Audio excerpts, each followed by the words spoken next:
ამ ნივთების დამზადებას ჩვენ ვახერხებთ თითქმის გადასაყრელი მეორადი რესურსით. ამიტომაც ჩვენ ვთვლით, რომ ხელს ვუწყობთ ამ გადასაყრელი ნივთების რესურსად გამოყენებით. ეკონომიას ვუწყობთ ხელს და ეკოლოგიასაც, რა თქმა უნდა, ვუფრთხილდებით. ჩვენ აქ შევქმნით უამრავი ნივთი, მაგრამ ხაზს გავუსვამ ამ შემთხვევაში ჩვენს თინეიჯერ და თანამედროვე თოვლის ბაბუას, პაპას ჩვენებურად, რომელიც ახალწლად გამოვიყენეთ, ის არ დავტოვეთ მარტო, რომ არ მოეწყინა და პრინცესად შევუქმნით, გამოყენებულია პლასმასის ბოთლი რესურსად, გამოყენებულია ასე ვთქვათ, მუყავ, რომელიც ასევე იყრება ქუჩაში და ნახეთ, როგორ გავალამაზეთ. ძაფები, ქსოვილები, რომლებიც ასევე უკვე მეორადია და ჩვენს ხანდაზმულებს სახში აღარ ჭირდებათ, უნდა გადაეყარათ და ვთხოვეთ, რომ მოეტანათ. ყველას ვთხოვთ, რომ ასეთი რესურსი მოგვიტანონ და გავამდიდროთ ჩვენი ბაზა. ასევე გამოყენებულია, ხედავთ, ჩასაცმელი, რომელსაც ვეღარ იყენებენ სახლში და ჯინსი, ჩვენ დავხიეთ ოღონდ, რომ თანამედროვე იერსახე მიგვეცა. გამოვიყენეთ ჩვენი ბებოების ხელსაქმის უნარი, მოვაქსოვინეთ ქუდები. მათი მოქსოვლია ჩვენი ბებოების, ეს ყვავილები ერთად ავაკოწიწეთ, შევქმნით ასეთი იდეა, რომ სამი და ასე ქვია ამ საქანელას, რომელიც გამოიყურება ძალიან ლამაზად, ხის ტოტები, რომელიც მოჭრილია და ისიც გადასაყრელად იყო გამზადებული, გამოვიყენეთ ამისათვის. ატრიბუტები აგერ პეპელა დაჯდა ხეზე თუ ფუტკარი დაჯდა და ასე შემდეგ, ეს უკვე ჩვენი ხელმძღვანელის, ვინც ამ მიმართულებას ხელმძღვანელობს, მისი ფანტაზია. ასევე კედელზე თქვენ ხედავთ ნაკეთობებს, რომელიც ბოდის ვიხდი და ტუალეტის ქაღალდის ნარჩენი რომ რჩება, მისგან არის გამოყენებული, რომ მივცეთ რაღაცა სხვანაირი ვიზუალი.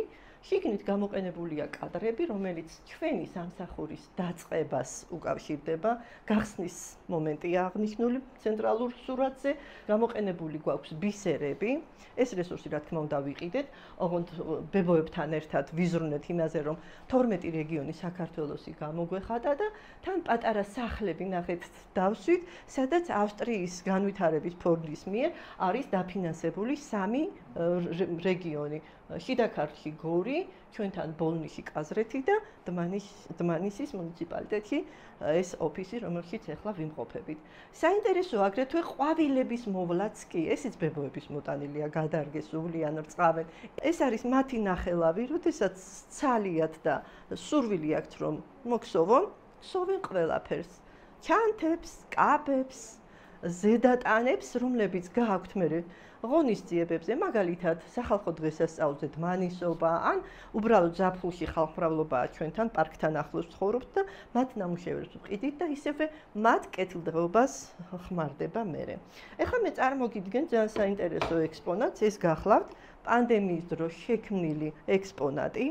მოგეხსენებათ პანდემიის დროს ძალიან პოპულარული ნივთი იყო პირბადე, რომელმაც ძალიან ცუდი დაღი დაასვა ჩვენს ყოფას და ჩვენ ბებოებს ძალიან უჭირდათ აქ მოსვლა, ეშინოდათ, მაგრამ მაინც დადიოდნენ და გაჩნდა ასეთი სურვილი, რომ გაგვეკეთებინა ასეთი ყვავილის თაიგული, სადაც გამოვიყენეთ პირბადეები და ასევე გაჩნდა სურვილი, რომ ნაგავში გადასაყრელად გამზადებული ცელოფანის ეს პარკები გამოგვეყენებინა ასევე სილამაზის შესაქმნელად და შევქმნით ყვავილების თაიგული. ვფიქრობ, ესეც ხელს შეუწყობს ეკოლოგიურად სუფთა გარემოს შენარჩუნებას და ასევე მეორადი რესურსის გამოყენებას ჩვენ საქმიანობაში. ასევე ჩვენ ხშირად ვაკეთებთ ასეთ ფოტოებს. ეს არის ჩვენი უნიფორმა, ჩვენი სამსახურის, შინმოვლის და მომბლელების და ექთნების გუნდი, რომლებიც ყოველდღიურად მოდიან აქ და ვიზიტებისთვის ემზადებიან.